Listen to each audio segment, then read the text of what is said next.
Indian പാർലമെന്റിന്റെ ചരിത്രത്തിൽ ഇന്നേ വരെ ആരും കാണാത്ത, പ്രതിപക്ഷത്തിന് സ്വപ്നം കാണാൻ പോലും കഴിയാത്തൊരു മഹാവിപ്ലവത്തിനാണ് ഇപ്പോൾ നമ്മുടെ രാജ്യം സാക്ഷ്യം വഹിക്കുന്നത്. 293 സീറ്റുകളുമായി ഭരണം തുടങ്ങിയ നരേന്ദ്രമോദി സർക്കാർ വരാനിരിക്കുന്ന പാർലമെന്റ് സെക്ഷനോടെ 362 എന്ന മാന്ത്രിക സംഖ്യയിലേക്ക് കുതിച്ചു ചാടാൻ പോവുകയാണ്.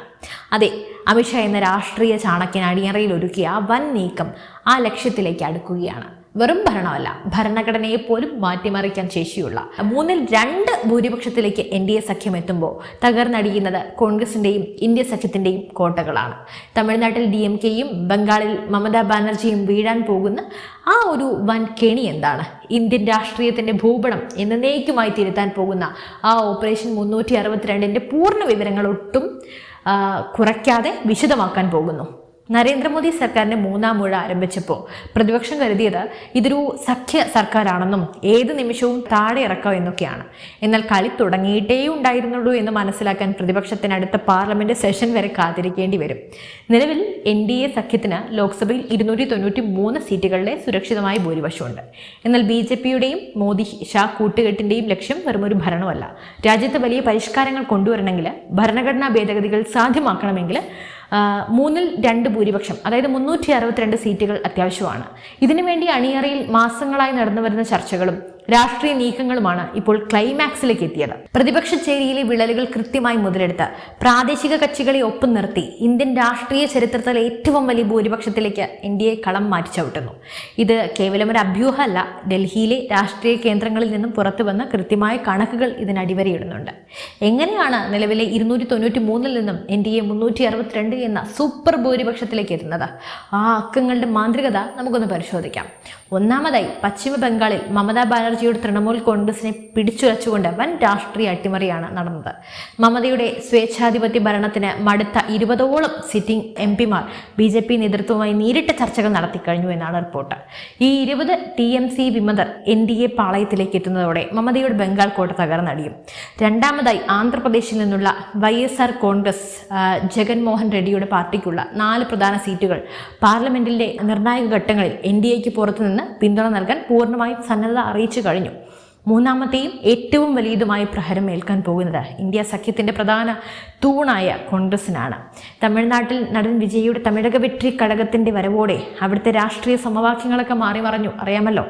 ദ്രാവിഡ രാഷ്ട്രീയത്തിൽ തങ്ങളുടെ നിലനിൽപ്പ് അപകടത്തിലാകുമെന്ന് തിരിച്ചറിഞ്ഞ DMK കോൺഗ്രസുമായുള്ള സഖ്യം ഉപേക്ഷിക്കാൻ ഒരുങ്ങുകയാണ്. കേന്ദ്രവുമായി സൗഹൃദത്തിലാകാൻ ആഗ്രഹിക്കുന്ന DMKയുടെ 22 MPമാർ NDAക്ക് അനുകൂലമായി നിലപാട് സ്വീകരിക്കുന്നതോടെ പ്രതിപക്ഷത്തിന്റെ കോൺഗ്രസ് മോഹങ്ങൾ പൂർണ്ണമായും തകരും. ഇതിനെല്ലാം പുറമെ രാജ്യത്തെ വിവിധ സംസ്ഥാനങ്ങളിൽ നിന്നുള്ള സ്വതന്ത്രരും ചെറിയ പ്രാദേശിക കക്ഷികളുമായി 7 മുതൽ 10 വരെ MPമാർ മോദി സർക്കാരിന്റെ വികസന നയങ്ങളിൽ ആകൃഷ്ടരായി ഒപ്പം ചേരാൻ തയ്യാറായി കഴിഞ്ഞു. ഡൽഹിയിലും പഞ്ചാബിലും തിരിച്ചടി നേരിടുന്ന ആം ആദ്മി പാർട്ടിയിലെ ആഭ്യന്തര കലഹങ്ങൾ മൂലം 3 MPമാരും മറ്റ് പ്രതിപക്ഷ കക്ഷികളിലെ പിളർപ്പിലൂടെ 7ഓളം MPമാരും ഇത് NDAയിലേക്ക് എത്തും. ഇതെല്ലാം കൂട്ടി വായിക്കുമ്പോൾ കണക്കുകൾ ഇങ്ങനെ മാറുന്നു. NDAയിൽ നിലവിൽ 293, TMC വിമത 20, YSP 4, DMK മുന്നേറ്റം 22, സ്വതന്ത്രരും മറ്റ് ചെറുകക്ഷികളും 10, ആപ്പ് മറ്റ് പ്രതിപക്ഷ പിളർപ്പുകൾ 7. ആകെ തുക 356 മുതൽ 362 മുകളിൽ സീറ്റുകൾ. ഈ നീക്കം പൂർത്തിയാകുന്നതോടെ ഇന്ത്യൻ പാർലമെന്റിൽ പ്രതിപക്ഷം എന്ന സംവിധാനം വെറും കാഴ്ചക്കാരായി മാറും. മുമ്പത്തെ പോലെ തന്നെ കോൺഗ്രസ് നയിക്കുന്ന ഇന്ത്യ സഖ്യം കേവലം അക്കങ്ങളുടെ കളിയിൽ മാത്രമല്ല, പ്രത്യയശാസ്ത്രപരമായി തകർന്നടിയുകയാണ്.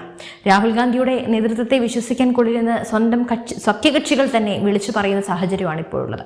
ബംഗാളിൽ മമതയും തമിഴ്നാട്ടിൽ സ്റ്റാലിനും സ്വന്തം നിലനിൽപ്പിന് വേണ്ടി BJPയുടെ മുൻപിൽ കീഴടങ്ങേണ്ടി വരുന്ന അവസ്ഥയിലേക്ക് കാര്യങ്ങൾ നീങ്ങുന്നു എന്നാണ് ഇതിൽ നിന്നും മനസ്സിലാക്കേണ്ടത്.